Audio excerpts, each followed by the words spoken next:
მრავალწლიანი სამზადისის შემდეგ მომავალ წელს ქვეყანაში სისხლის უანგარო დონაციის სისტემა სრულად უნდა ამოქმედდეს. ეს ნიშნავს, რომ გარკვეული საფასური სანაცვლოდ სისხლის გაღება აიკრძალება. პროცესში კომერციული ინტერესების გამო რიცხვა უსაფრთხოების ნორმების ზედმიწევნით დასაცავად ერთ-ერთი ევროდირექტივა. იყო შემთხვევები, როცა ანაზღაურებით დაინტერესებული პირები ჯანმრთელობასთან დაკავშირებულ პრობლემებს მალავდნენ, რაც სისხლის მიმღებს სერიოზულ რისკის ქვეშ აყენებდა.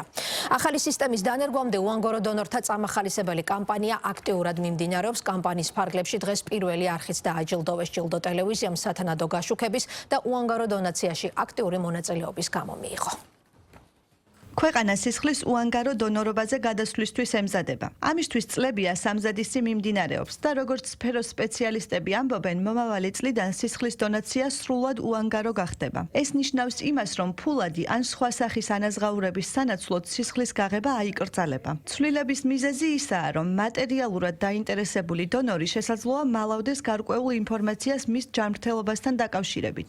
ეს კი სისხლის მიმღებისთვის საფრთხეებს შეიცავს. გარდა ამისა, უანგარო დონაციის ხელშეწყობა ევროდირექტივების შესაბამისად უსაფრთხოების მაღალ სტანდარტებს ამკვიდრებს. რეფორმის შედეგად გაუმჯობესდება დონორთა შერჩევისა და ტესტირების პროცედურები. დაინერგება სისხლისა და მისი კომპონენტების კონტროლი. ასევე განისაზღვრება სისხლის დაწესებულებების ლიცენზირების ახალი წესები. უანგარო დონაციის ახალ სისტემებთან გადასვლასთან დაკავშირებით გადაიდო მაისისთვის, მაგრამ ანალოგიურად ყველა ბანკები ამ საკითხთან ერთად ჩაბმულია მესვაურები, რომელიც განიხილავენ ამ უანგარო დონაციასთან გადასვლის საკითხს, რომელიც უმტკივნეულოდ იქნებ გაიაროს ქვეყანამ. უანგარო დონორებს შორის საზოგადოებრივი მაუწყებლის თანამშრომელთა ნაწილიცაა. სისხლის ცენტრის გუნდი მაუწყებელში პერიოდულად მიდის და სისხლის ჩაბარების აქციებს აწყობს. ან თავად თანამშრომლები აკითხავენ სისხლის ბანკებს. სისხლის უანგარო დონაციაში აქტიური მონაწილეობისა და მხარდაჭერისთვის საზოგადოებრივმა მაუწყებელმა დღეს ჯილდო მიიღო. ღონისძიება ტრანსფუზიოლოგიისა და ჰემატოლოგიის ინსტიტუტის დაარსებიდან 90 წლიან ისტორიას მიეძღვნა და ნატალია კვანტალიანის სახელობის სისხლის ცენტრალური ბანკის ორგანიზებით ჩატარდა. დაჯილდოვდნენ ჰემატოლოგიის ინსტიტუტისა და სისხლის ბანკის თანამშრომლები, ასევე უანგარო დონორები.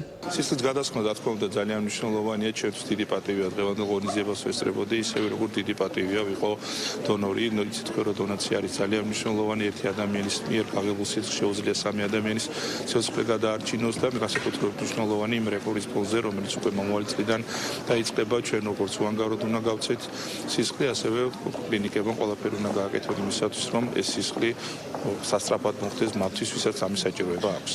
დაახლოებით 2010 წლიდან ვარ დონორი. პირველად მეგობრის დას გადაუსხი სისხლი ავტოსაგზაო შემთხვევა იყო და იმის მერე ჩვენი თვითონ კლუბი მონადირეთა ლეგიონი ხშირად გავიღებთ სისხლს, ლეიკემიით დაავადებული ბავშვების გამო დავიწყეთ. სისხლის უანგაროდ გაღება 18-დან 65 წლამდე ასაკის ადამიანებს შეუძლიათ, თუმცა გაწერილია გარკვეული კრიტერიუმები, რისი დაკმაყოფილებაც აუცილებელია. პირველი და ერთ-ერთი მნიშვნელოვანია, რომ დონორს არ უნდა ჰქონდეს ქრონიკული დაავადებები. სპეციალისტების ინფორმაციით, სისხლის გაღება სასარგებლოა თავად დონორის ჯანმრთელობისთვისაც. მათი განმარტებით, დონაციის შემდეგ სისხლი 4 ძირითად ინფექციაზე მოწმდება. ესენია B და C ჰეპატიტები, შიდსი და სიფილისი. ჩვენი ინსტიტუტი დღესაც პასუხობს იმ გამოწვევებს, რომელიც ადრე იყო და ეხლა მით უმეტეს აუცილებელია ისეთ დონეზე ყოფნა, რომ ავადმყოფმა მოგაკითხოს, ავადმყოფი იყოს